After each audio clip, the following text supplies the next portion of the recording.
Kwa ni salamu kutoka kwa Godfrey Madaraka Nyerere, mtoto wa hayati Mwalimu Julius Kambarage.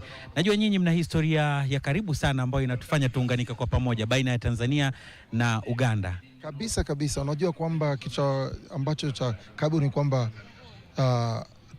of course tuna Lake Victoria ambayo nchi kama nchi ya Uganda, Tanzania yote tunategemea.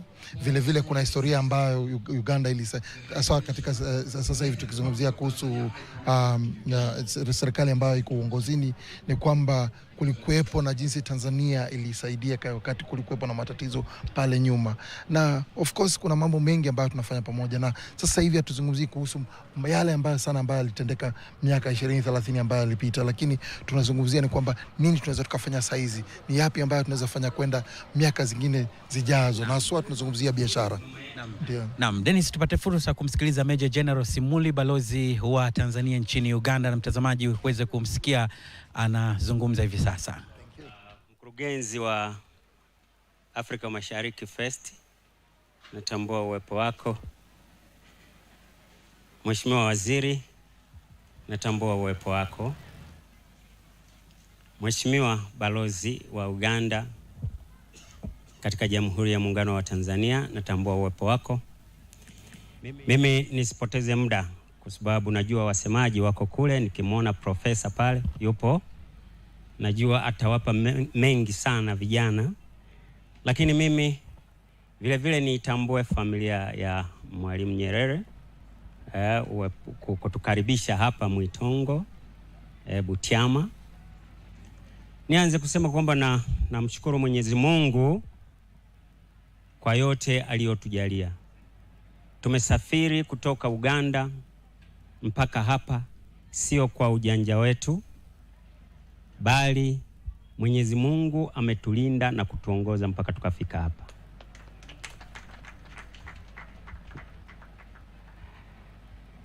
Na nishukuru familia ya Mwalimu Nyerere.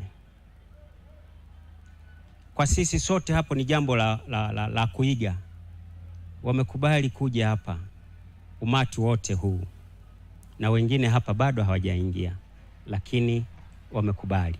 Wanafata nyayo za baba yao Mwalimu Nyerere, vinginevyo wasingetukaribisha.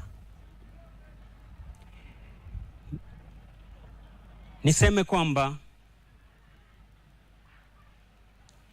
tunasherehekea jubilei ya miaka 25 toka Mwalimu Nyerere alipofariki, ambaye ni mwanzilishi wa taifa la Tanzania. Si mchezo miaka 25, kwa sababu mimi mtoto wangu wa kwanza wakati Mwalimu anafariki na yeye ndio anazaliwa, lakini alishamaliza chuo kikuu na yuko mitaani. Kwa hiyo ukiangalia ni muda mrefu, lakini leo hii tumeacha shughuli zetu kuja kuungana na familia hii ili tuweze kuzungumza mawili matatu. Najua mtayapata mengi sana kutoka kwa wasemaji wetu ambao mnawaona wako upande wangu wa kushoto. Mimi ninayo machache kama mawili tu kwa vijana, na hasa vijana wa East Africa pamoja na Afrika kwa ujumla. La kwanza, na wasisitiza tuige yale Mwalimu aliyokuwa akiishi. Mwalimu akiwa na umri wa miaka 12 alipoanza shule, alikataa kujionyesha kwamba yeye anatoka katika familia ya mfalme.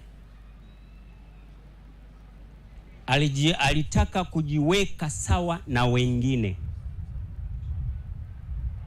na ndio maana akaendelea kuwa kiongozi hata alipokuwa shuleni.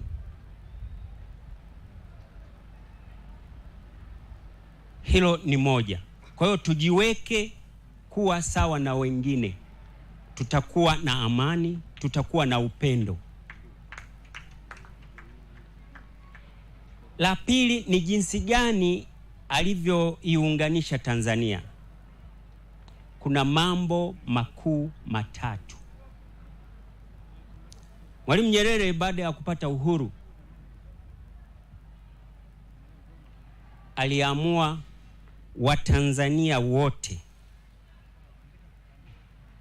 watumie lugha ya Kiswahili, lakini haina maana kwamba lugha hii ya Kiswahili ni ya Watanzania. Hapana, ni ya Afrika. Aliwaunganisha kwa kutumia lugha hii ya Kiswahili.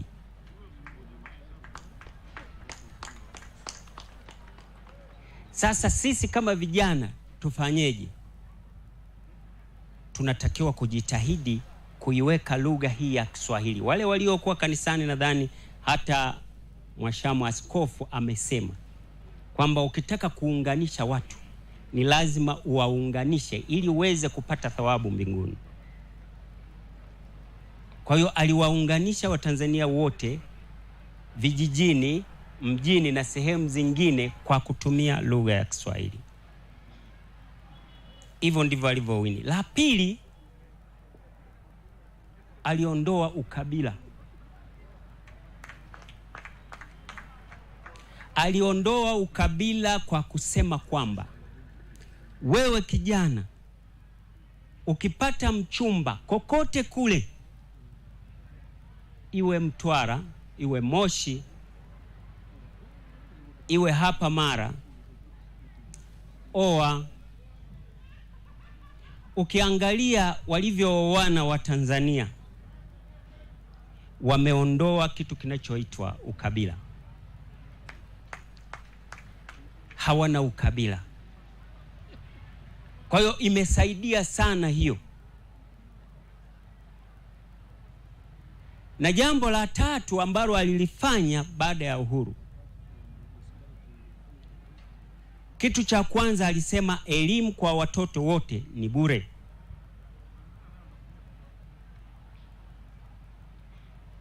Na tulisoma bure, mimi nikiwa mojawapo mfaidika. Na ukifaulu kama wewe ni mtu wa hapa Mara, kuingia form 1 mpaka form 6 hautasoma hapa. Utapelekwa kusini, utapelekwa Bukoba, ili ukakutane na Watanzania wengine, uwatambue kwamba hao ni ndugu zako. Na sasa tunalifanya hili la elimu kwa sababu utakuta kuna Watanzania wako Uganda, Kenya, Burundi wanasoma. Sasa inawezekana tunalifanya hili, lakini sio kwa ule msingi. Watu wanakwenda tu kusoma, hawaelewi kwamba anaenda kusoma ili atafute ndugu zake wengine walioko kule Uganda, walioko Kenya, walioko Ethiopia, walioko wapi. Kama ni Afrika Mashariki, wewe kama kijana ukienda kusoma sehemu, hauendi tu kusoma. Kweli unatakiwa usome upate maarifa, lakini katika maarifa hayo unatakiwa uwajue ndugu zako walioko huko, Waafrika wenzako. Umeenda South Africa, wajue Waafrika wenzako na ufanye nao kazi kwa karibu. Kwa hiyo mambo haya matatu yaliifanya Tanzania ikawa kitu kimoja. Sasa hatujachelewa kuyafata haya mambo matatu kama sisi ni Afrika Mashariki kweli. Hatujachelewa. Isipokuwa tunaweza tukawa tunayachelewesha kwa sababu ya mtu binafsi. Lakini haya yote Kiswahili, kuoana huko na huko, elimu kwenda kupata kule, yote yanaweza yakafanyika na tukaunganisha Afrika Mashariki na tukawa na sauti moja. Na baadaye Afrika. Malengo ya Mwalimu ni kuiunganisha Afrika. Lakini ukiangalia toka tupate uhuru, nchi zote za Afrika mpaka leo tuko tofauti sana. Kila mmoja, kila nchi inakwenda inavyotaka yenyewe, au pengine kwa kuendeshwa na taifa lililokuwa limemtawala. Lakini tunashindwa kusema no, Hii ni Afrika, tunatakiwa kuwa kama Afrika. Kuna mwanajeshi mmoja amepindua hizi nchi za Afrika Magharibi. Amesema no, hatuwezi kuwafuata nyinyi wa Faransa, tunafuata ya kwetu. Sasa tunatakiwa kuiga hivyo. Nyinyi vijana mnaokuja, hakikisheni kitu cha kwanza nyinyi mnaungana vijana. Ukiwachukulia hao maprofesa wamezeeka sasa, hawana nguvu, wamebaki kazi yao ni kuwaelekezeni nyinyi vijana, na ndivyo mtakavyosikia maneno mengi kutoka kwa hao. Na mkielekezwa msiwe wagumu.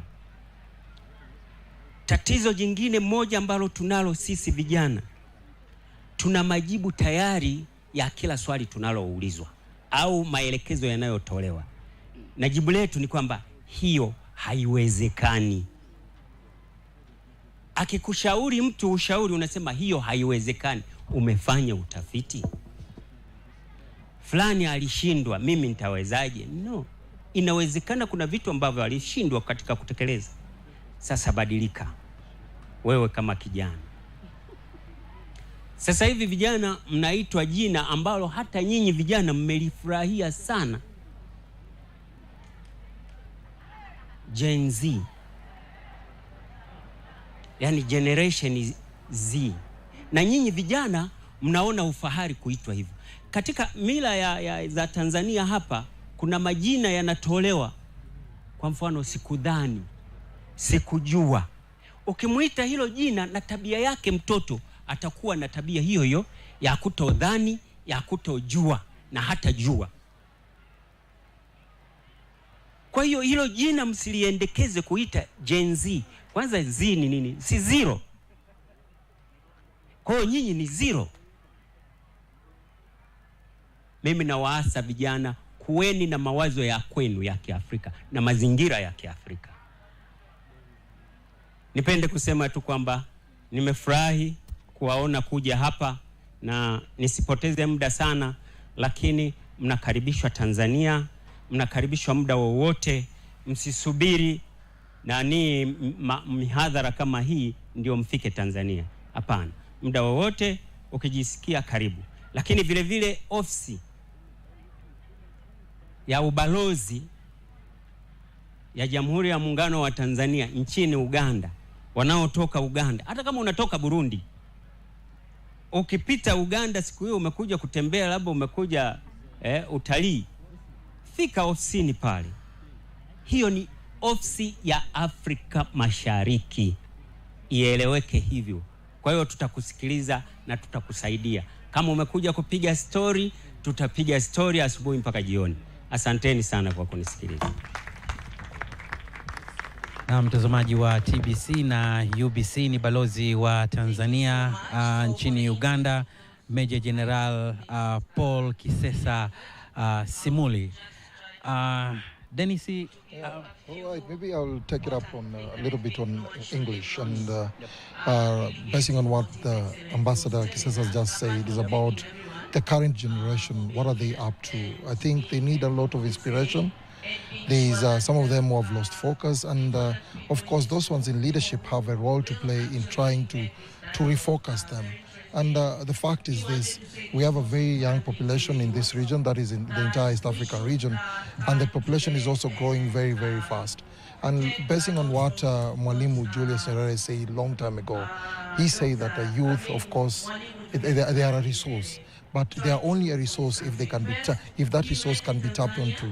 And lately, you've noticed what is happening across the region. We tend to have very many of our very educated young children, youth, leaving the country and maybe going to Saudi Arabia, others going to Dubai, others going to out there. But these, they are meant to be our resource. So I think besides talking about trying to unify the area or unify the region, I think there are also pertinent issues that must be addressed, and that and I'm pointing out the issues of the young generation, and of course, like I'm sure you heard what the Ambassador Kisesa said, and I think is what his his speech or his comment is based on what happened in the neighboring country recently. About 2-3 months ago, there were like riots. Young people died on the streets. They called themselves, they say they had a movement. They have no leader. They have no religion. So now, if you have no religion, you have no leader, then definitely it becomes very difficult, because at the end of the day, you need a leader so that you can find whom, if you're to tackle an issue, how do we go forward with that? Thank you. Naam, ni mwenzangu Dennis Ogola wa UBC, na matangazo haya kwa pamoja kabisa akizungumza hotuba ya balozi wa Tanzania Uganda, akizungumza kuhusu umoja, akizungumza jinsi vijana wa Afrika Mashariki wanavyoweza kuungana, lakini pia wanavyoweza kuhakikisha kwamba hawaendani na ama hawafuati upepo ambao unaweza ukaondoa kwenye msingi wa kuhakikisha kwamba wanatumia rasilimali za mataifa yao ili kuleta maendeleo. Nikumbuka kwamba vijana wa Afrika Mashariki wako hapa Butiama wakimtumia Mwalimu Nyerere kama alama ya kufanya mageuzi makubwa ya kuhakikisha kwamba angalau wanajua Afrika ilikotoka, Afrika Mashariki ilikotoka, na Uganda, Tanzania, Kenya na nchi nyingine Rwanda, Burundi zilivyotoka. Kwa hiyo ni umoja unajengwa. Somalia, hata sasa hivi tu Somalia pia wameingia wako hapo. Ethiopia pia tunaambiwa kwamba wangependa kuungana na Afrika Mashariki, labda za Mwalimu zinatimia. Yeah, of course zinatimia kabisa. Alafu kuna jambo moja ambalo zilizungumziwa kitambo kidogo na Bwana Tendo, akizungumzia kuhusu kulipia visa, yeah? Nimesafiri sana katika nchi za Afrika, na unagundua ni kwamba kuna nchi fulani hata hapa karibu tu unalipia $50, $100, ila hali tunajiita kwamba tuko katika jamii. So tukisema tuko kwa jamii na nalipia $50, hata kwanza tunazungumzia dola, tuzungumzie pesa zetu sisi wenyewe, tunazungumzia dola za Kimarekani, na una pale ukienda kulipisha unaambiwa unalipishwa kwa dola za Kimarekani. Sasa tunaona ni kwamba tukizidi kulipia inamaanisha kwamba umoja wetu uko wapi? Tunajiita Afrika Mashariki na Jumuiya ya Afrika Mashariki. Hii jumuiya, how does it work? Hiyo ndio swali, kwa sababu tunalipia kusafiri. Na mimi kama raia wa Afrika Mashariki ningependelea kwamba sote tuweze kuingia kusafiri bila vikwazo, au sio?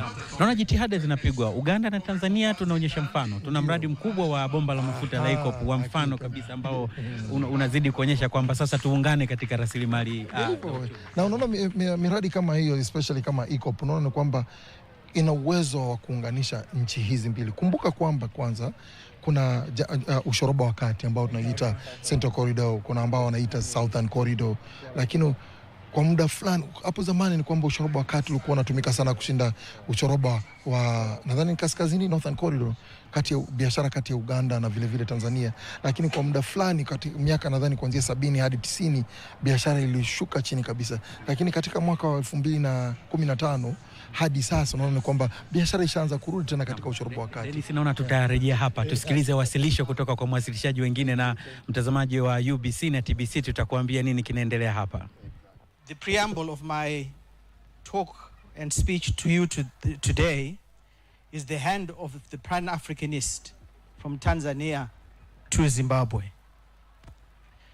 I have come not just to laud, reflect, and celebrate Mzee Julius Nyerere, but also to cause us to take a moment to pause and reflect at the magnanimity and wisdom of the man to whom we owe a lot. Ndugu Madarika Nyerere, how do I break this to you? Mzee Nyerere sired many children. Some of you, which you do not know. Some of us are those children in Southern Africa. In the country of Zimbabwe, where I am from, there is now over 16 million of us, his children, grandchildren, and great-grandchildren. We are products of his desire for independence across the African continent, which he very much built, molded, and shouldered. But as my mind wanders in deep respect for him, I also do not forget to pay homage to Mama Nyerere and to the Nyerere family for your graciousness in being with us, though she's not here with us today. Ndugu, you are representing her. For to Mama Nyerere and the family, I must say, I am in awe of your great character.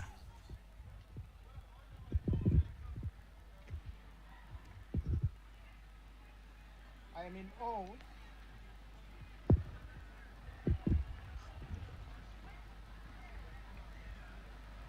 I am in awe.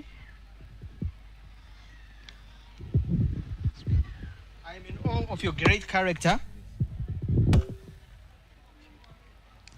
and love back then that allowed you to share Mzee with the people of the great republic and the great people of Republic of Tanzania, as well as the greater expanse of Africa.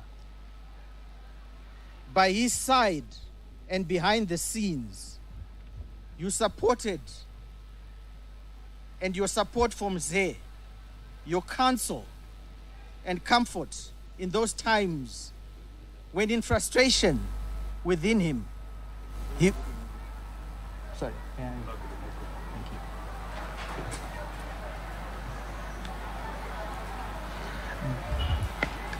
you. By his side and behind the scenes,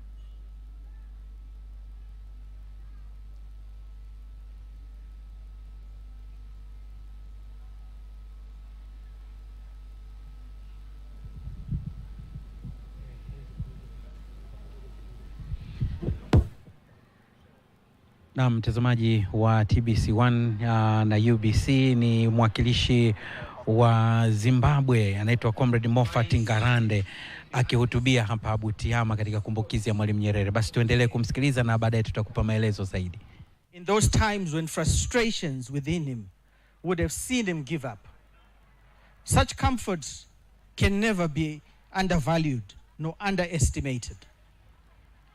For in those times, you gave him courage to continue against adversity and risk, not just to his family, but also to this nation of Tanzania. I graciously thank you. As Zimbabweans today, we walk on a street named after the late icon. Within the metropolitan capital city is a well-trodden road called Julius Nyerere Way. For indeed, he paved a way in our thinking that sought to seek independence, unity, and to espouse the mindset of what we call Ubuntu. And Ubuntu means that I am because we are. In 1961, Tanzania, when you gained independence from the British colonialists, Mzee Nyerere was cognizant that that other fellow brothers were still in the shackles of colonialization and depravity. The greatest burden of accommodating the early years of our liberation struggle, stalwarts in Southern Africa, was carried by Tanzania, leading into the formation of what was known as the frontline states, becoming SADC. In April 1975, the frontline states, then consisting of Botswana, Lesotho, Tanzania, and Zambia, were formally recognized as an entity and as a committee of the Assembly of the Heads of State of the Organization of African Unity. The proximity of the other countries I have just mentioned,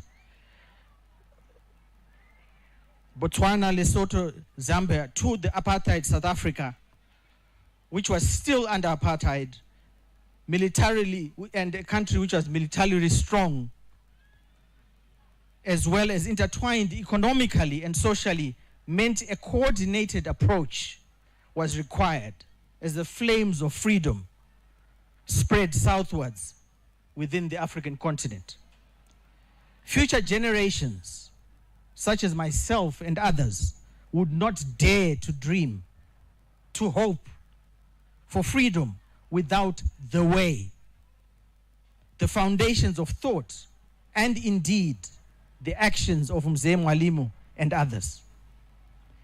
It is this way of solidarity, togetherness, cohesion that today brings us from various corners of this great continent to pay homage and remembrance to Mzee Nyerere, the people of Tanzania, and to others like him who crafted a vision of togetherness, harmony, love, and a hunger for independence. The tone being that, in spite of our differences in language, separated by borders that are not of our own crafting, we should, and indeed we must, endeavor to find common ground and to build not just for ourselves, but for generations to come. Mzee Mwalimu, the teacher, forever casts his great legacy over us. That without teaching, understanding, being accommodating, and hospitality, we cannot build anything as a family. One continent, as we strive for the next battle for economic freedom and prosperity. As today we are found here, we must pledge and re-pledge to always seek to be united, to focus more on those things that unite us rather than those things that divide us. And also lay in our small ways a path for those to come to walk on, learn from, and be mindful never to forget the sacrifices done by Mzee and his generation.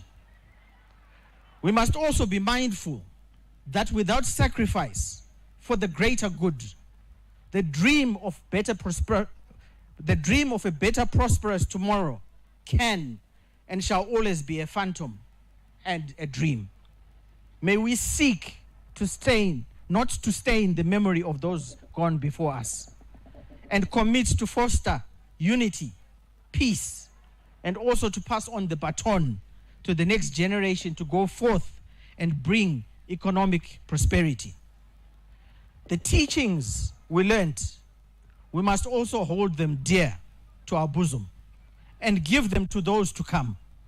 Through and in our actions in protecting jealously the resources of this great continent. It is only in action, persuasion of others, that we give true reverence and homage to the great Mwalimu Julius Nyerere.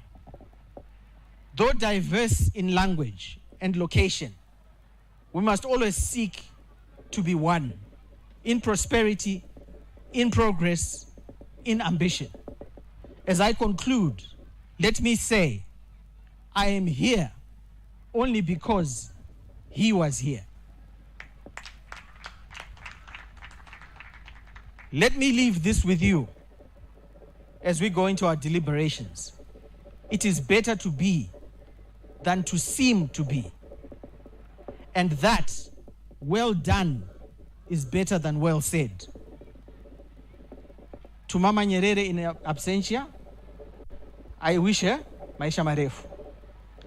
And to Africa, I say, one Africa, one people. Asante.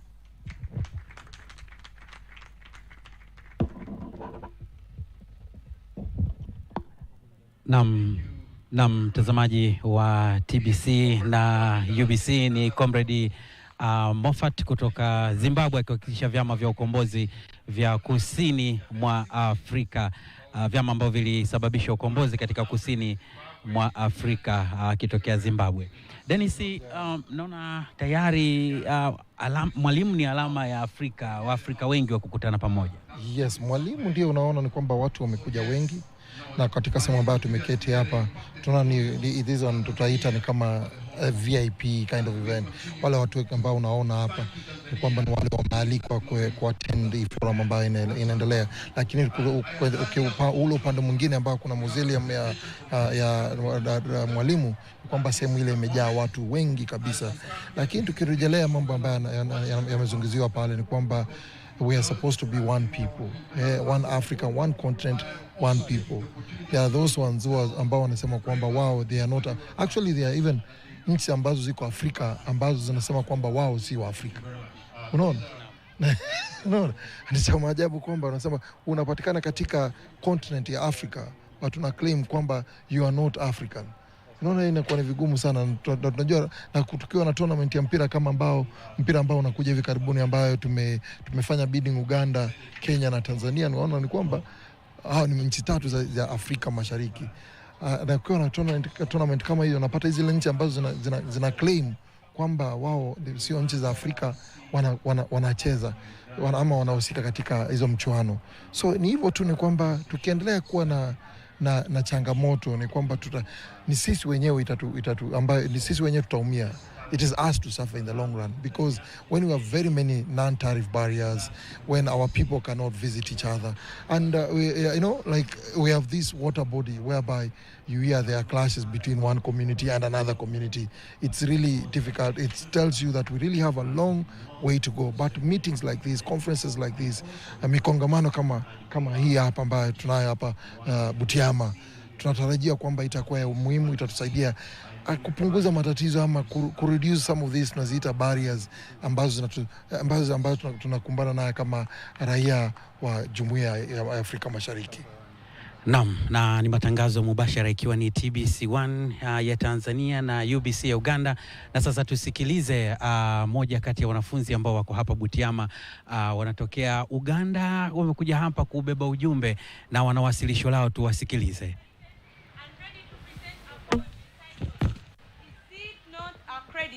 It is a question to sound and test all our mind for the Africa that we look forward to. Be blessed as you keep watching.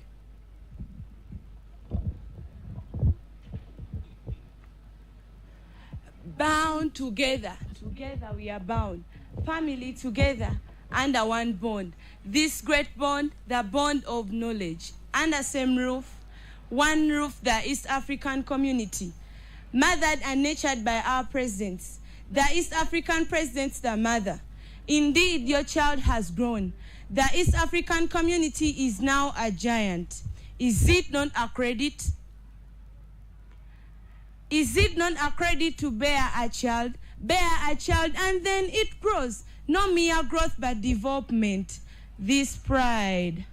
The pride of a parent to see this happen. Swimming in challenge, the child will sharpen. With our great countries, a step has grown. Looking for market, at first it was. Now, we have the custom union. Whoever yearns for something not worthy, whoever yearns for something not good. A tree with fruits will get more stones. The East African community, a tree with fruits. Is it not a credit? With good morals, the countries were set. Paramount custom unions that traders is to carry out. Across all borders. Using the East African currency, we shall all have to sweat, so that the currency does not lose its value. Abiding with the law, indeed, it pays. Abiding with the law, indeed it pays. For no success will come from folding hands. No success will come from folding hands. Teamwork in this trading we make a turn. Working as a unit, so you work and earn. Integrity are a good cause. Please, let us keep the political federation in East Africa. Is it not a credit? Her Excellency Samia, the President, people like you are very rare. You serve Tanzania with love, passion, and peace. Shall we forget your love? It's now 4 years with you balancing the boat. Shall we forget her care? To her, is it not a credit? No, it's not a credit, but a distinction. Above all, we thank all the East African presidents. The way they sat to come up with this calls for appreciation. Dr. Milton Obote, the late Mwalimu Julius Nyerere, it's now 25 years down the road, but the legacy you said we can't forego.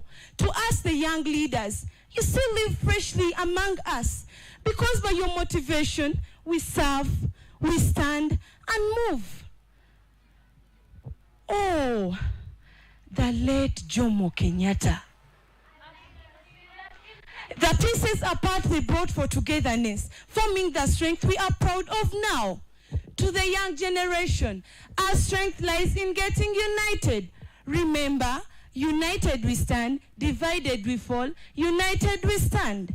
Is it not a distinction?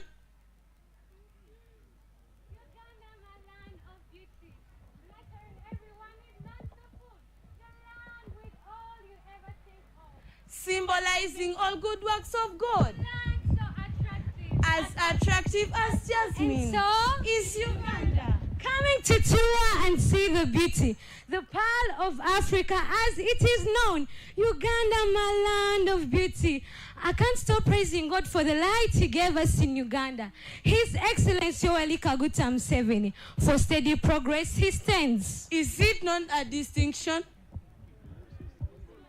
We are same people marching in unity to development, with strong leaders and strong countries. The East African Board leading the move. Of course, we can't fail with these leaders.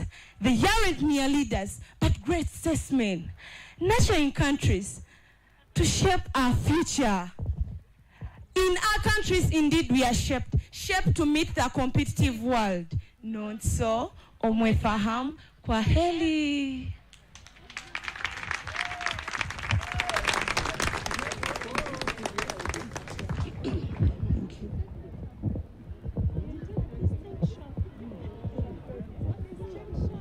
Asante sana jamani, mmesikia maneno mazuri kutoka kwa vijana wadogo kabisa.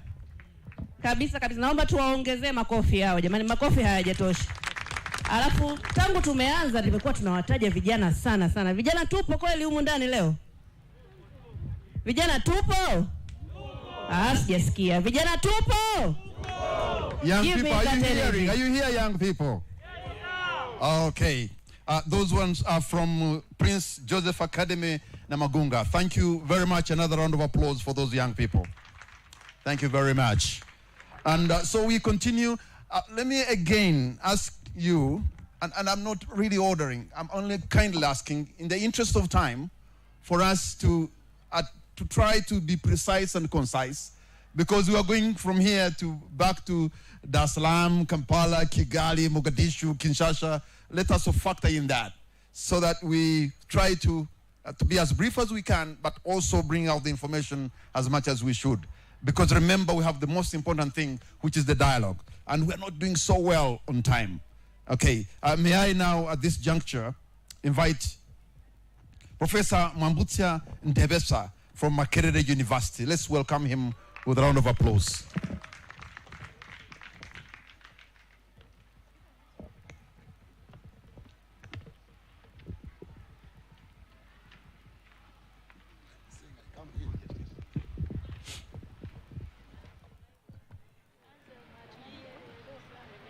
Thank you, MC.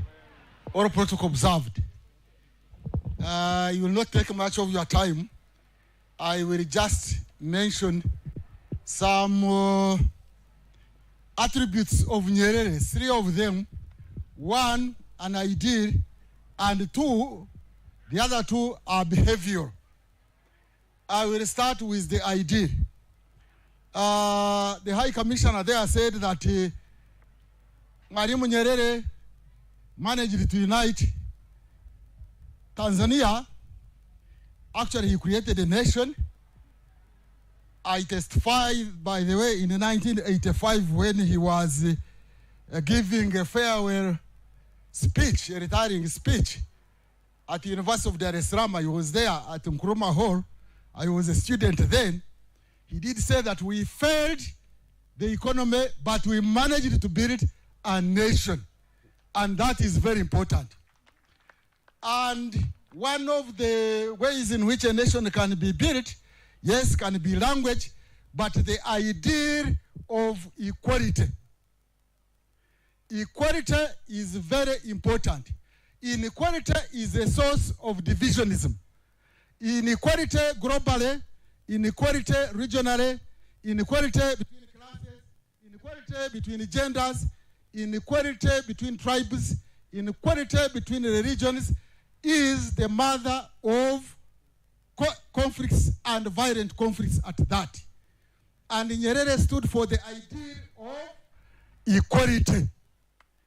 And he sacrificed everything to promote equality by whatever name, whether it was called socialism, Tanzanian characteristic, whether it was called Ujamaa. That was the idea he stood for, and he tried to practice in Tanzania. And that was very great. As long as you have equality, then you will have unity. As long as you have inequality, you will not have unity. Have I heard that since he passed away, these bad manners of inequality have started cropping up in Tanzania? True or false, Ndugu Madaraka?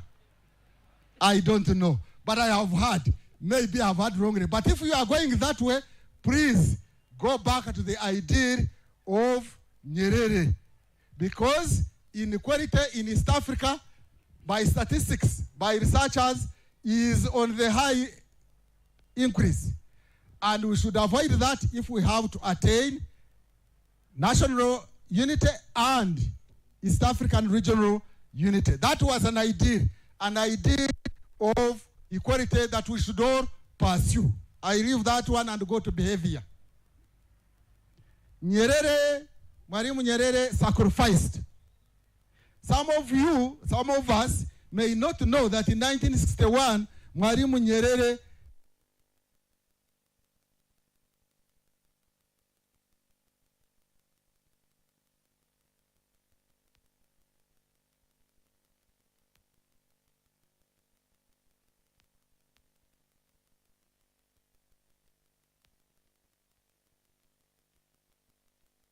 because it is risky in Africa for one to step aside and you hand over the power of the presidency. We had a president in Uganda called Ibn Isa. He said the chair is sweet, but Nyerere sacrificed. He had also sacrificed to postpone the independence of Tanganyika then, until all East African countries had become independent so that they become one country. That was also a sacrifice. You hear that? Nyerere had the spirit of sacrifice. He, as a poor country,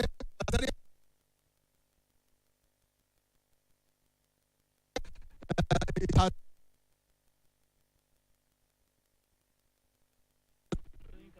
a middle-income country.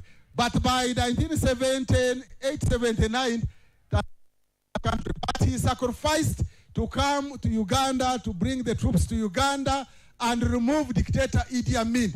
That was a sacrifice. He sacrificed the economy of Tanzania. He sacrificed the lives of Tanzanians in order to liberate Ugandans. That was a big sacrifice. And I call upon Tanzanians, East Africans to sacrifice if we have to build our nations, if we have to build the East African community. 3, another behavior, humility, which is related also to sacrifice. Mwalimu Nyerere was humble. He exercised humility. You can see we are here at his home area. I think people expected to find a high rise, a 16-story building. It is not there. I'm even told that the house was built by CCM for him. You know, the presidents in Africa, they have mansions in Europe. They have mansions in America. They have mansions in their rural areas. They have mansions in their cities. Nyerere didn't have mansions. That was being a humble person. No wonder he called himself Emia Mwalimu. The presidents of Africa called themselves liberators. They called themselves prophets. They called themselves what else? Field marshals. They called themselves what else? Freedom fighters. They call themselves what? Yeah? I think there is somebody who even dared to call himself a Meja. Nyerere simply called himself a mere teacher, a Mwalimu. That meant he was humble. That is humility. The way he used even to put on was humility, was humble. And so We need, as young people, especially you young East Africans, you need to be humble, you need to sacrifice, you need to have those two behavioral characteristics, but above all, you must struggle and sacrifice to make sure that there is equality in East Africa. I am very, very disappointed to know that East African income inequality are rising in all countries. Tanzania is slightly better off, but I'm told they are also learning bad manners. Tanzanians, please go back to the ideals of Nyerere of equality. Without equality in Africa, without equality in the world, without equality in regional countries, we shall not experience peace. Whether we proselytize, whether we go and preach, whether we go and pray, as long as we don't exercise equality, equality between classes, equality between genders, equality between nations, equality between regions, equality between religions, we shall not have unity, we shall not have peace. There is what is called in new sociology, it is called structural violence. Have you heard about it, you youngsters who are learning? Structural violence is different from direct violence. When there is poverty, that is violence. Structural inequality. Tanzania has done very well in terms of avoiding direct violence, although sometimes I hear there is violence against some political groups. But generally, it has done very well in East Africa in respect of direct violence. But I'm told at the level of structural violence, they are not far much from the other East African community members. Can we please, all of us in East Africa, young and old, make sure that we practice equality, whether between regions or religions, so that we build this country. Finally, I want to say that we need to avoid mental borders. Mental borders. We might remove physical borders by signing treaties, but as long as our mentality, our ideology has not opened up for unity in East Africa, we shall not go very far. So we need cognitive. Let me be academic now. You have heard I am a professor. There is what we call cognitive liberation, cognitive unity, cognitive integrity. As long as we don't open up our minds ideologically. Bago de Ikuya Minister, in East African Community Legislative Council, do we have caucuses which cut across countries? Do we have ideological caucuses, such as the progressives and the conservatives? If it is so, I would be happy, but I doubt. So we need to cut across our borders ideologically in minds, and that is when the other treaty, which remove borders, physical borders on paper, will be achieved. Asante sana. Thank you very much for listening to me. Thank you very much.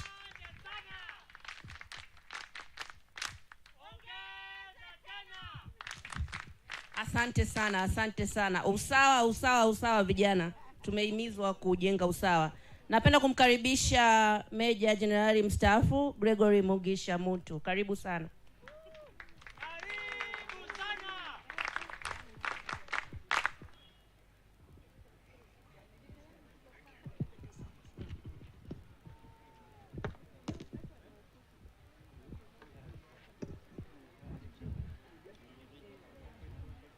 Mama Amelia Obote, Ndugu Madaraka, representing Mama Julius Kambarage Nyerere at the same time, the Honorable Minister of the East African Community, Honorable Magode Kuya from Uganda, Your Excellencies, the High Commissioners, Ugandan High Commissioner to Tanzania based in Dar es Salaam, Your Excellency, the High Commissioner of Tanzania based in Kampala, our colleagues, ladies and gentlemen, it's a pleasure to be here today to celebrate the 25 years of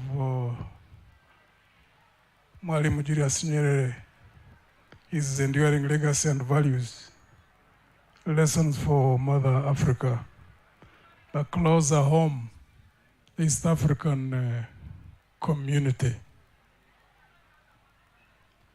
The values he stood for have already been expressed by a number of speakers. He had rare qualities. It's rare for leaders in this part of the world to serve at the highest levels of government, being presidents or prime ministers, and yet remain humble as he was, and yet remain honest as he was, and yet remain incorruptible as he was. At the same time, to have the quality of being bold and firm, like he did stand for literally all the South African countries eventually which got independence, be it Namibia, be it South Africa, be it Mozambique, be it Zimbabwe. He stood firm. All those had liberation forces here in Tanzania with lots of pressure from all over the world. He stood firm. We forget fast as human beings.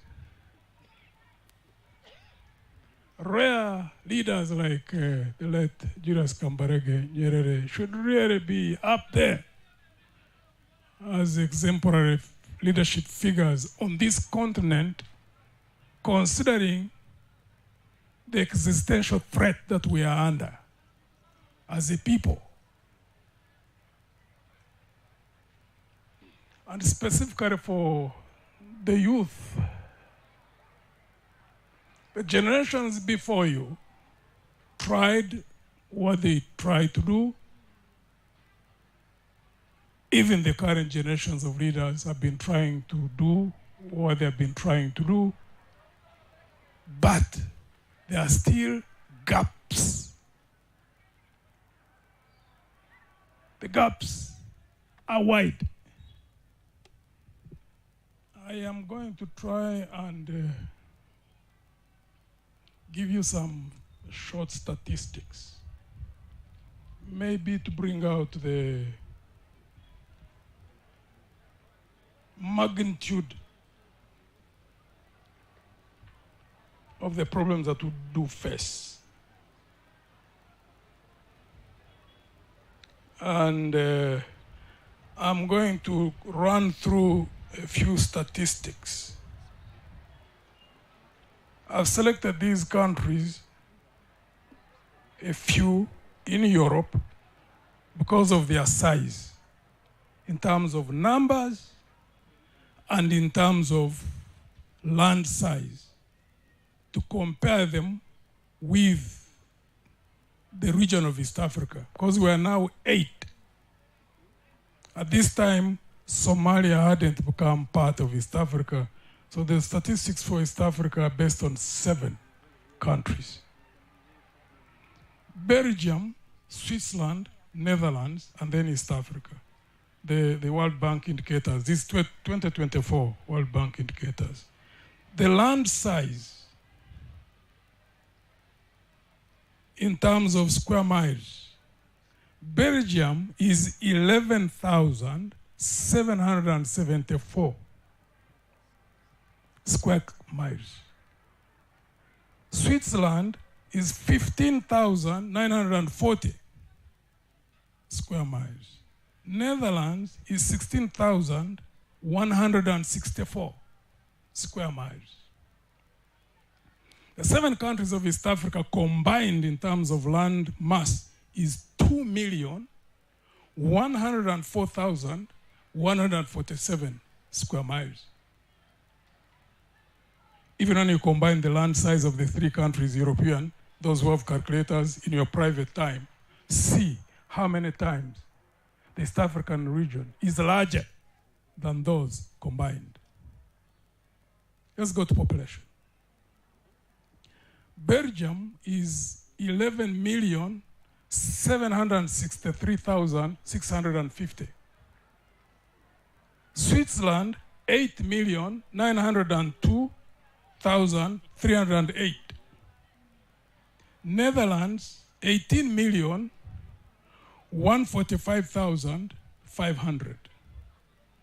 The combined population of East African community countries, when they were still 7, is 343,328,958.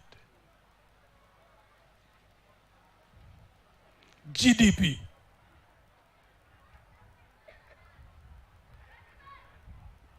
The size now starts shifting. In the earlier two were so huge.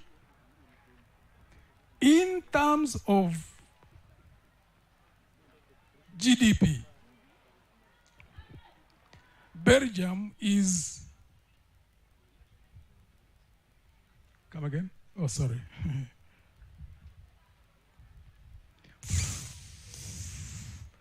4,591,000.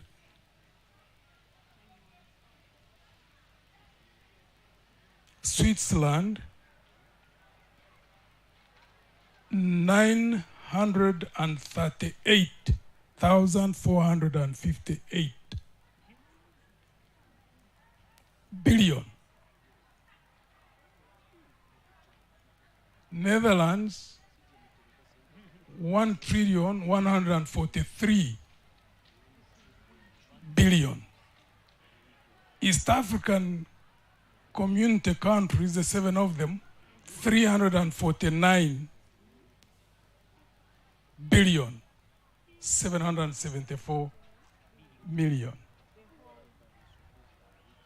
Income per capita. Belgium, 54,291.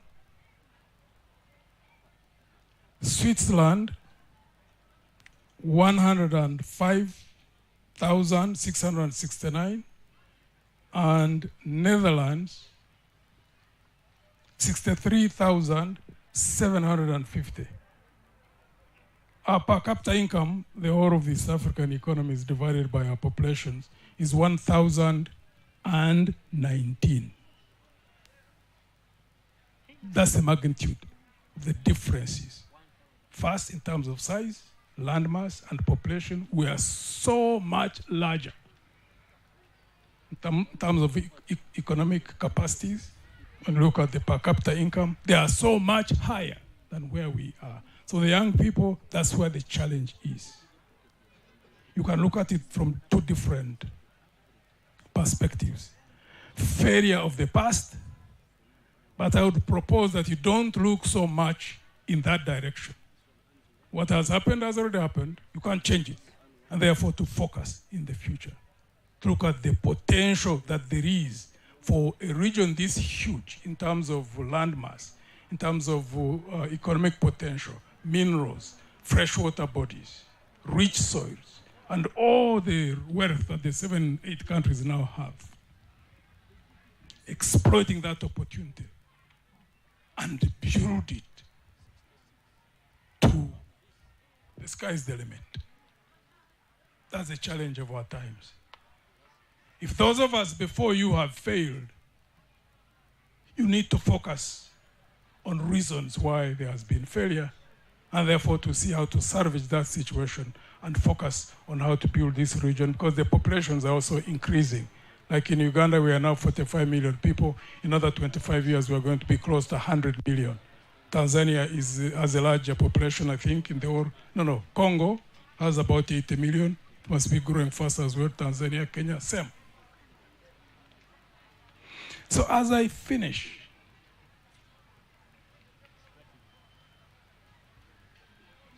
views have been expressed by many within the political elite, looking in our past, even before us.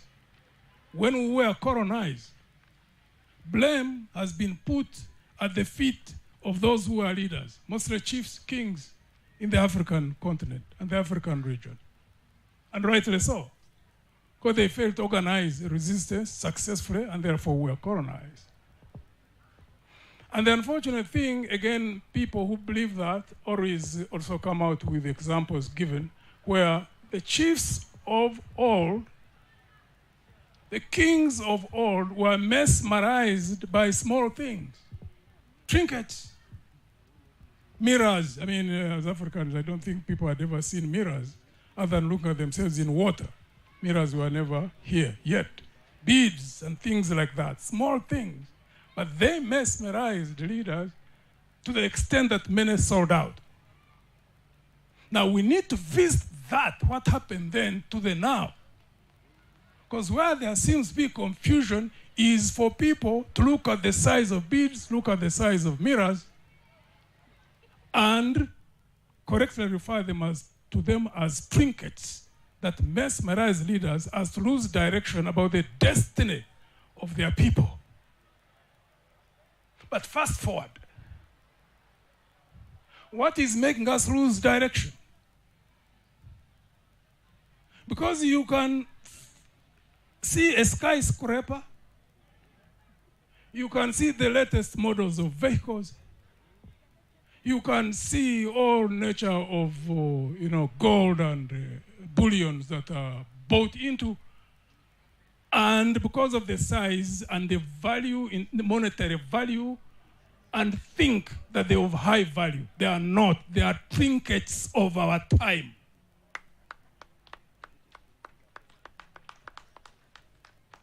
They are the trinkets of our time. Because even if you own a skyscraper, even if you own a 5-star hotel, if you compare that with destiny of a people, if you compare that with dignity of a people, it is a trinket. It is like a mirror of old. It is like beads of old.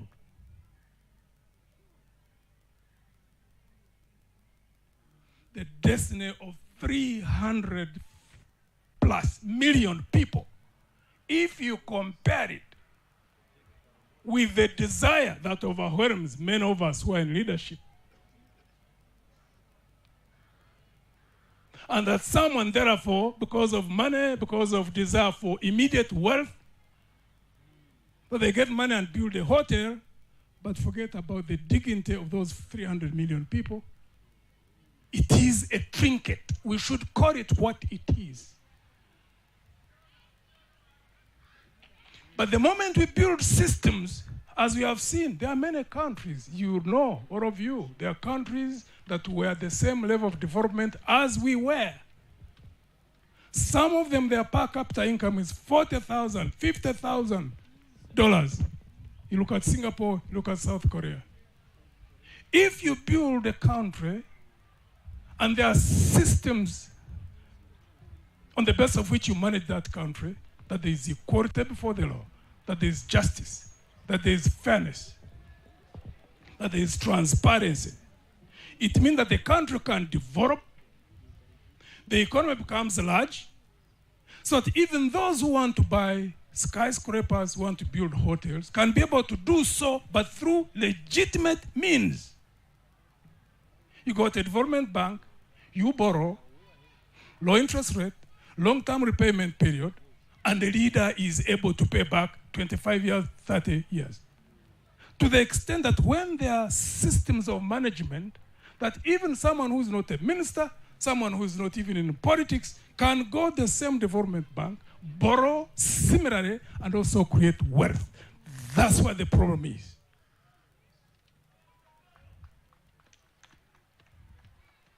For you who are young, if you are able to manage that emotion which has caused disaster on this African continent, the emotion which comes to us naturally as human beings, of instant gratification, if we don't manage that,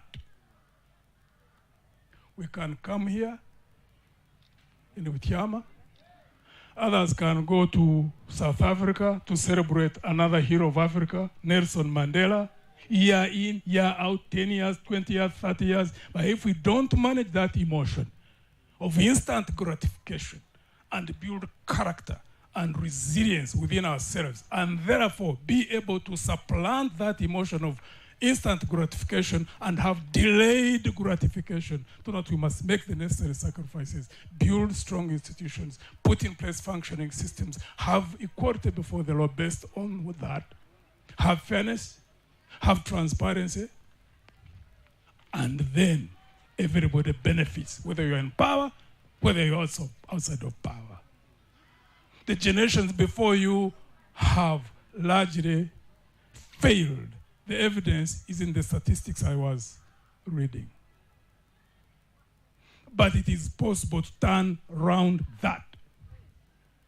I suspect amongst you, there may be those who've gone to other countries. You've studied in Europe, you've studied in America, you've studied in China, you've studied in Malaysia, you've studied in India, possibly other countries. Anybody who has gone in those universities would know that all people are equally intelligent. So our problem is not lack of intelligence. Our problem is weakness of character. That's why some of us, I personally, specifically, came to celebrate Mwalimu Julius Nyerere.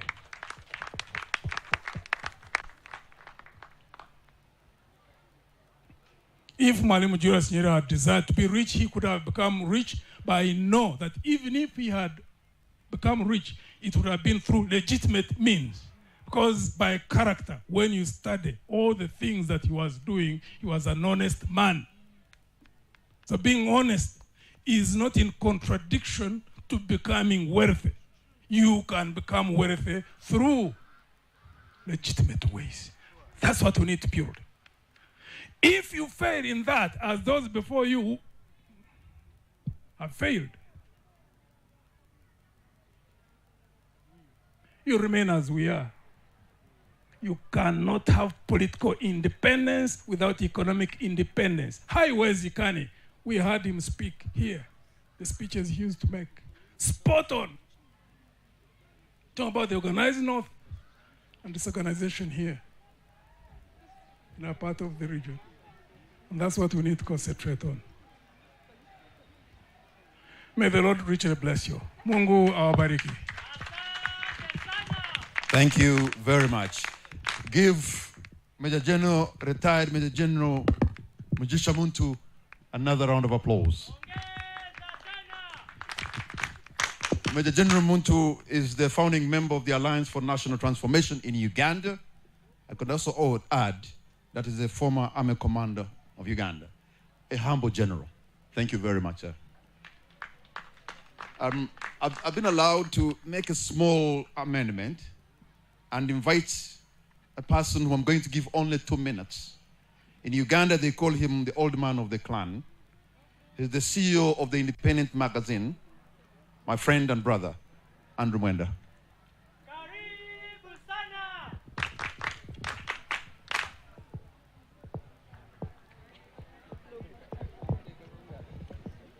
Good evening, everyone. The former First Lady of Uganda, my own mother, Mama Mirio Obote, our 2 High Commissioners, the family of Julius Nyerere, our distinguished guests in all your titles, invited guests, ladies and gentlemen. First, I want to begin with a quarrel against my grandson, Patrick Kamara. He has invited me, called me his brother. I am his great-grandfather. I am the father of his father. That is 1. 2, how do you call an old man of 112 years and ask him to speak for only 2 minutes when he has walked 1,500 kilometers to come here? And then, of course, 3, it is not just that in Uganda I'm an old man. I am an old man all over the world. But most especially, I'm the old man of all the clans of Africa. Let me, before I speak about a small thing about Julius Nyerere, I want to speak towards my great friend, Greg, and my good friend, Professor Mwambusi Andabiesa. This is something we Africans should be very careful about. In Africa, I feel we are so intimate with our weaknesses and failures and very blind to our strengths and achievements.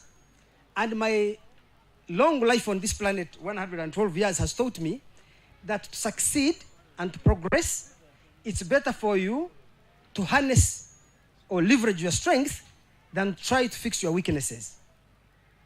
And I'll give you an example. In 1942, the Germans launched their second Barbarossa offensive and captured the city of Stalingrad. And the political leader, the general in charge was General Zhukov, but the political leader was Khrushchev. So because Russia was on the verge of being defeated, what Khrushchev and Zhukov were doing, they would do, if a soldier acted cowardly, they would call a firing squad and shoot them to demonstrate to every Russian soldier that weakness cannot be tolerated. But one day, a very young officer, who was not even an officer, actually a soldier, ordinary soldier, he said, why are we always using these negative examples in our war to scare people? There are so many soldiers making great sacrifices and achieving incredible results because the battle had entered sniper warfare. The Germans had entered a built-up city and they had to fight hand-to-hand combat. Why don't we use positive examples to inspire our people to do so much? For some reason, Khrushchev listened to this guy and captured that. So what Khrushchev did was to try and find out what are the heroes of the Russian army and how do we publicize their stories. So they started publicizing the stories of the great heroic acts and the heroes of Russian resistance.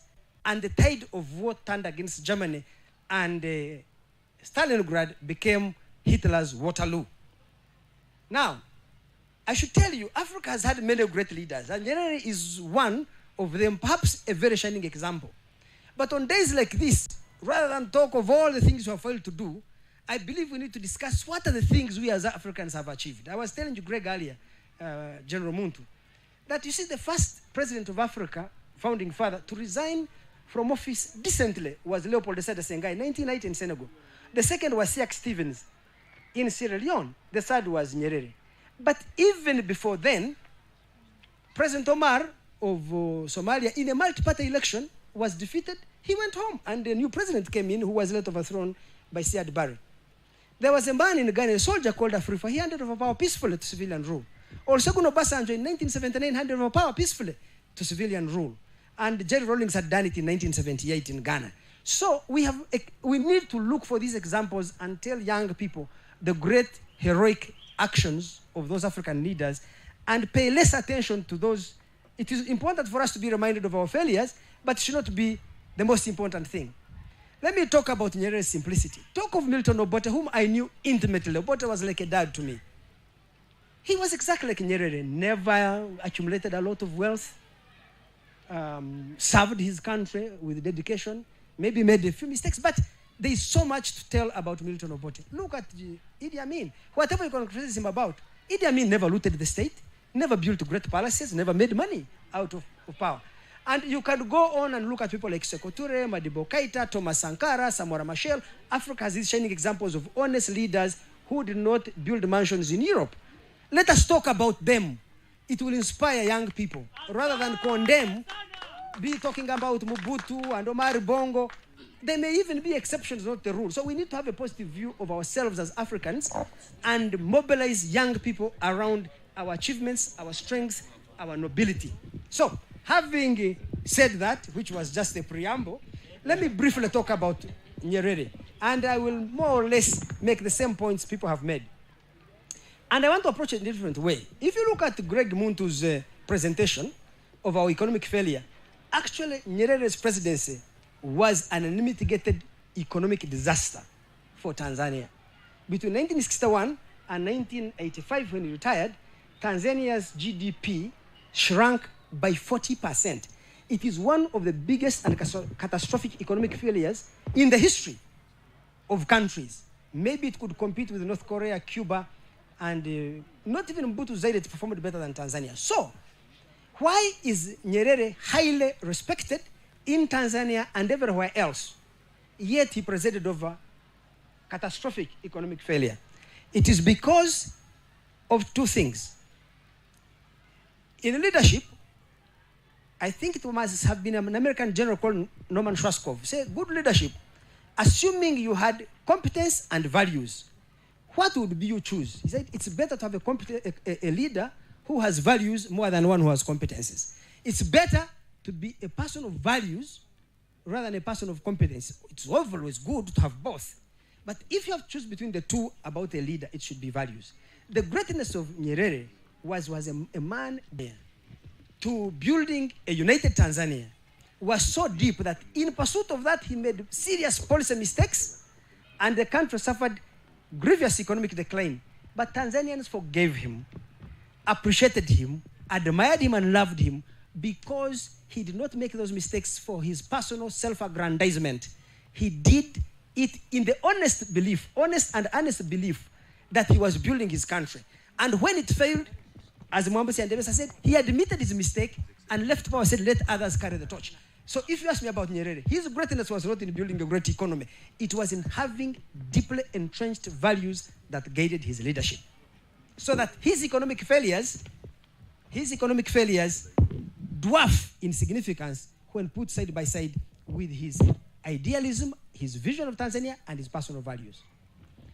The second thing about leadership is it's better to have, and it's related, between two things, strategy and character. Nyerere was a great strategist, but his greatest strength was his character. He was a man of a noble character. He never sought material personal aggrandizement, never sought power so that he can be powerful and threaten others, but he saw power as an instrument of serving the public good of Tanzania and of serving the good of the rest of Africa. He was willing to go to great lengths in pursuit of the good of Tanzania and the good of Africa. I'll give you an example of us in Uganda. One of the things that led Nyerere to leave power is that his support for Ugandan liberation from Idi Amin was an economic catastrophe for Tanzania. There is a book written by a former World Bank resident representative in Tanzania, later became an economist at the World Bank, called Sebastian Edwards. The book is called Toxic Aid: The Collapse and Reconstruction of Tanzania. He shows that the cost to Tanzania of the 1979 invasion of Uganda was 1.5 billion in the dollars of that time. The country went down the drain.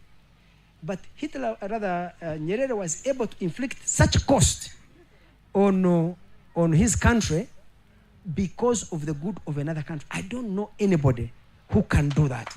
Asante sana. Very few leaders are willing to sacrifice so much of their own, even us as individuals. How many of us are willing to sacrifice a significant share of our income to support vulnerable kids on the street, to support those who cannot help themselves? And that's what Nyerere was doing with this country.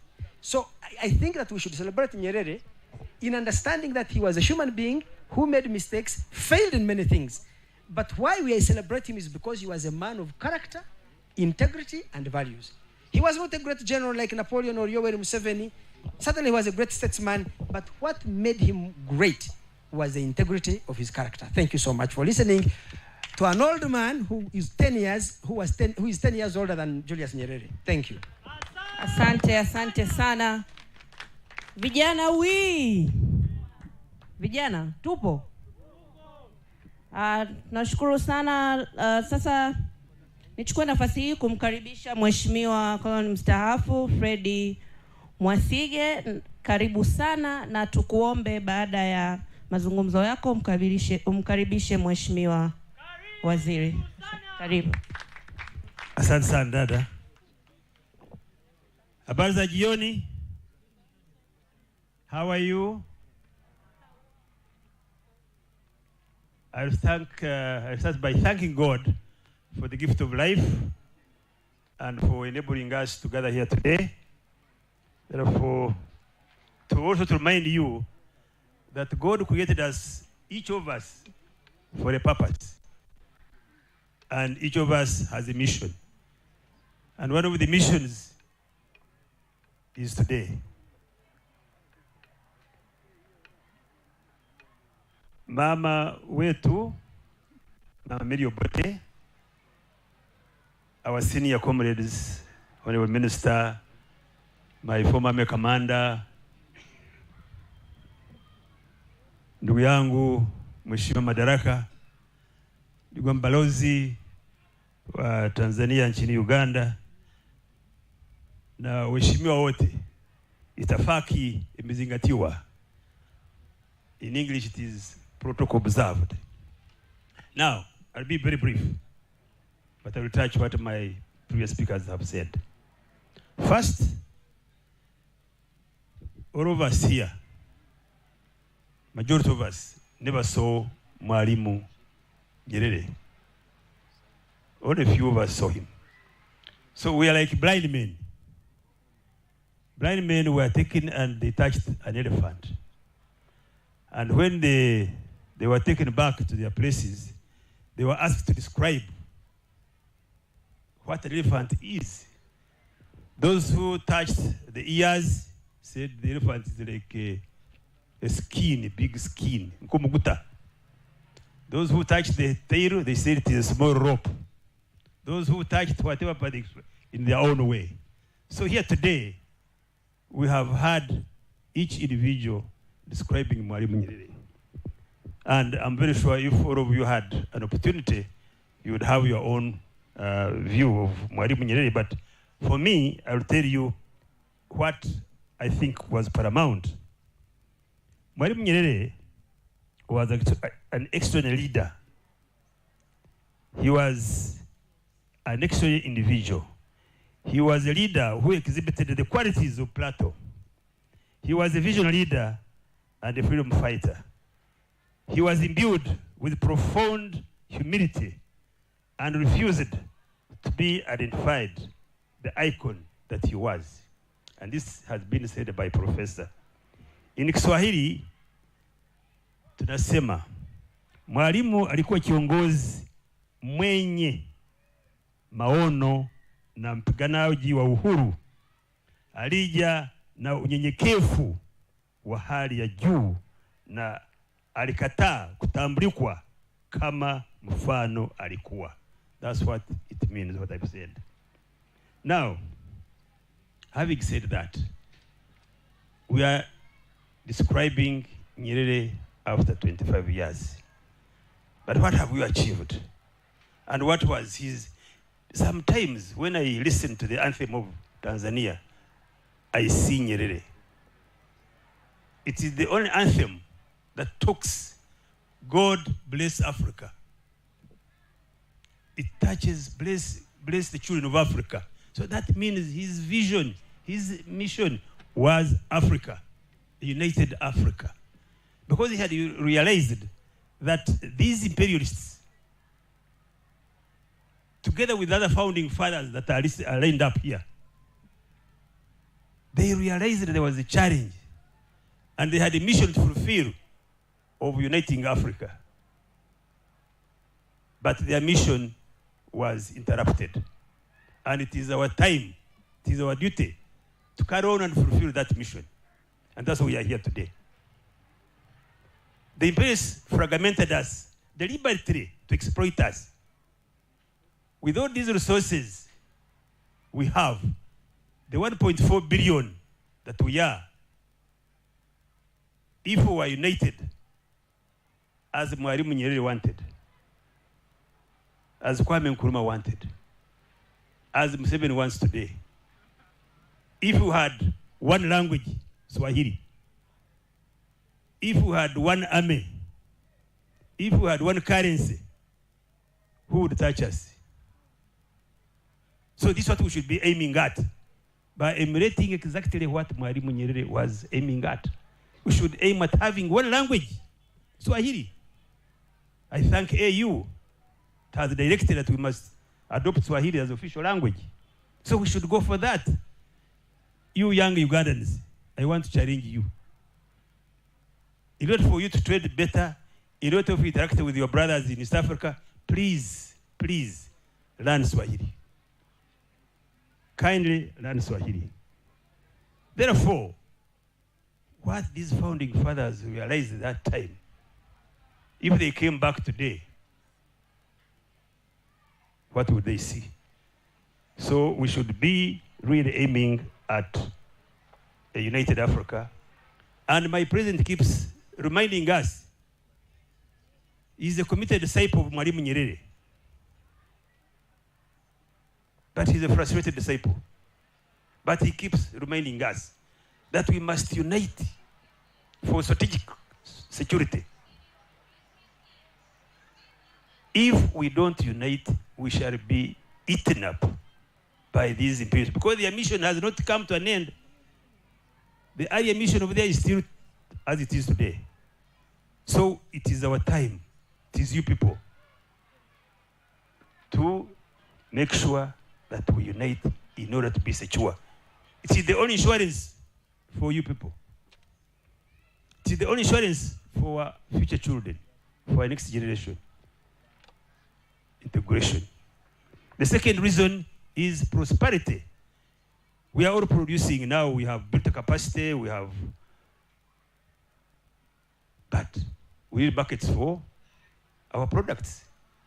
We need to build regional markets, and we produce products of East Africa. Like our founding fathers had that vision. Say, Uganda, you have textile industries. Somalia, beef. Tanzania, this. They had that vision, but we have abandoned that one. So we should go back. Comrade Chisembo, please, we should go back to the founding fathers. The records are there. Each country had a dedicated industry as a center of excellence. But now we are producing everything, in the same products, and we are fighting for the same market. And that's why private sector is guiding the government to impose tariff and non-tariff barriers in order to protect their products, which is not correct. However, I want to really call upon the Yara. I've been calling with the Yara. I've been calling with the Yara. And I'm educated to read of your articles. And one of the articles says, integration must be taken to the masses.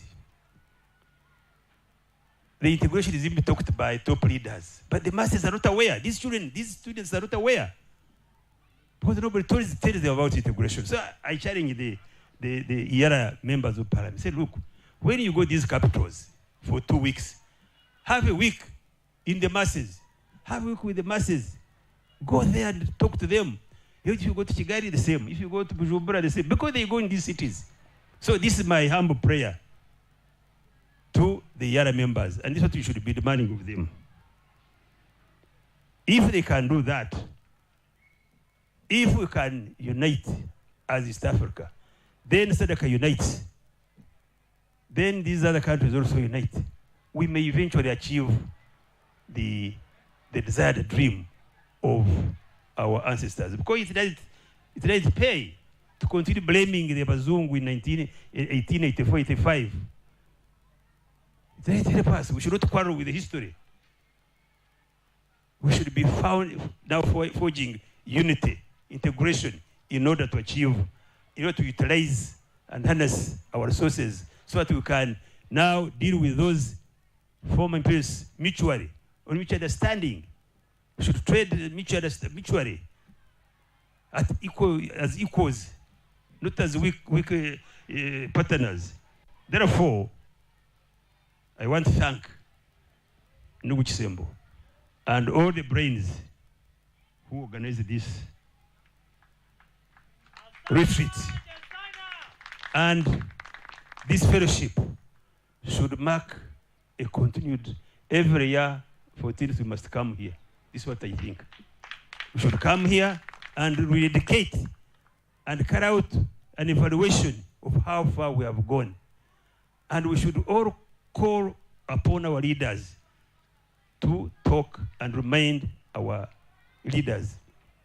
You see, finally, this Christianity had a very clever design.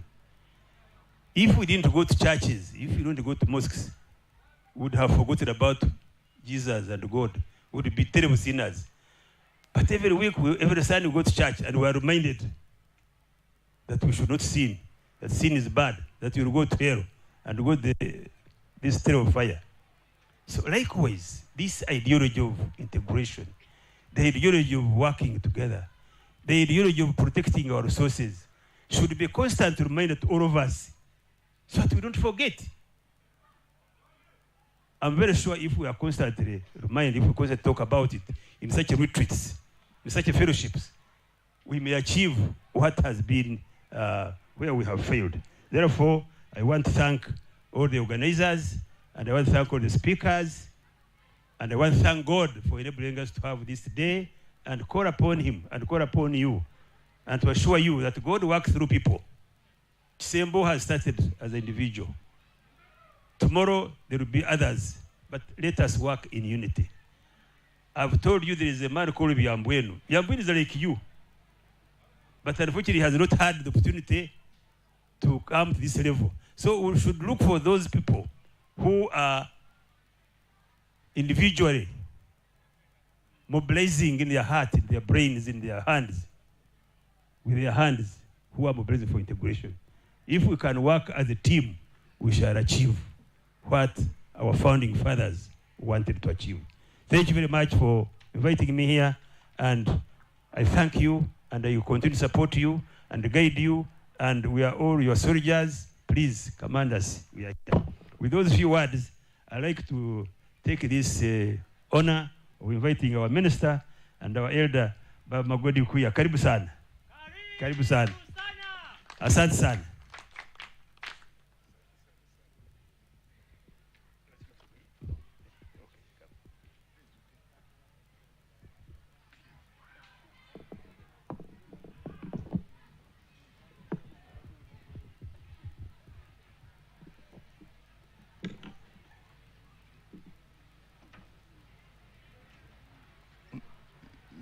Ni bahati mbaya sana leo sikuweza kujua nitazungumza lugha gani. Ingekuwa bora ikiwa mimi nilikuwa nazungumza Kiswahili, lakini because you all seem to be so conversant in the language, I got frightened to bring my Swahili intonation in this meeting. But I'm a good student. I'm beginning to learn. Our host, that is the family of Mwalimu Julius Nyerere, whose life we are celebrating here today. The ambassadors and high commissioners present.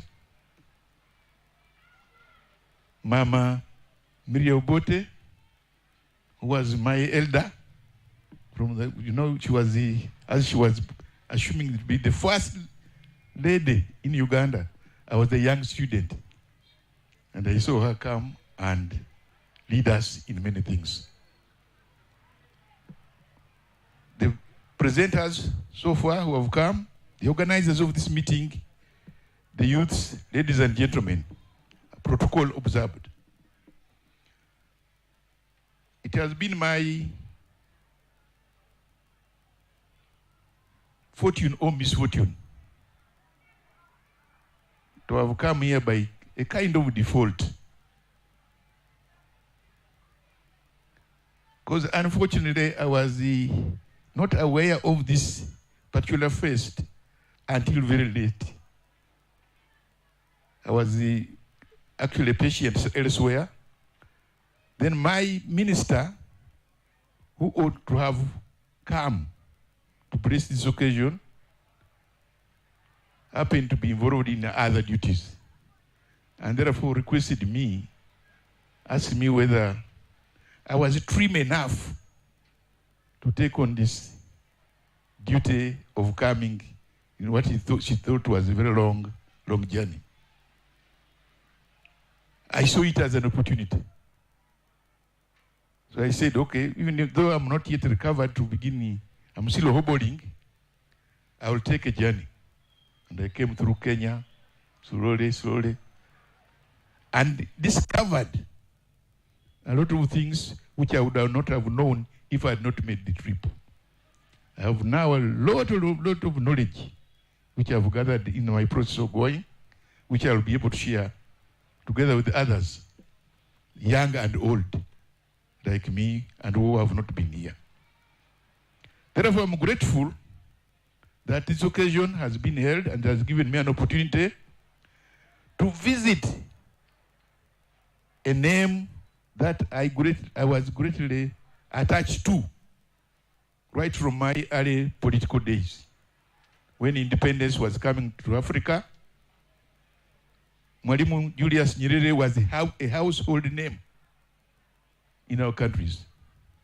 His passion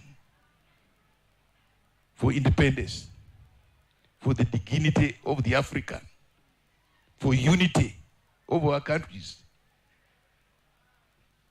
for Africa as a whole, was a new thing which really captured our minds and therefore brought us much, much nearer him, even though some of us who were at that time did not have time to have met him personally.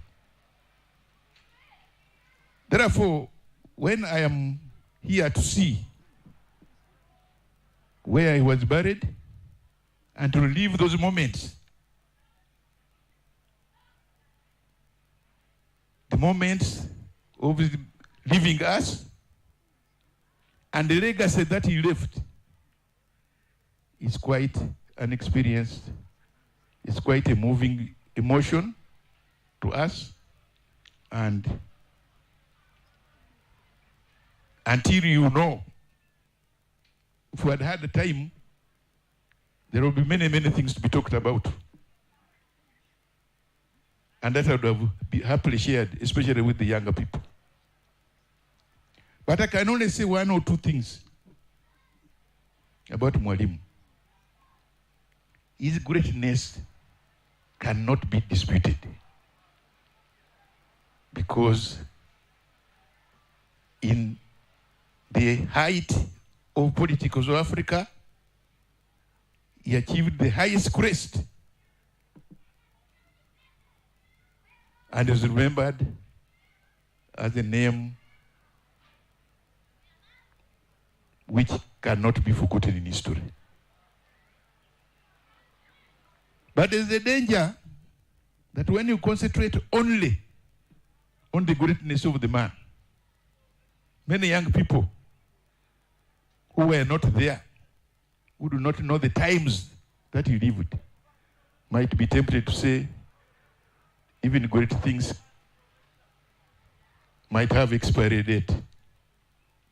There are those who are easily can mistake the greatness of Nyerere to be time-barred, only to be something of the past. I am one of those who hesitates to talk about Mwalimu Nyerere as if he's of the past. Mwalimu Nyerere lived in our time when we were young. He did his job in the past, great things, but his work is not of the past. He's a man of the future because that is what he represented. He represented the future of Africa, his passion for it. So, concentrating only on talking of, today that's why I'm not going to talk about, others have already alluded to, the great things that he did. I want to only raise one or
TBC1, ukweli na uhakika.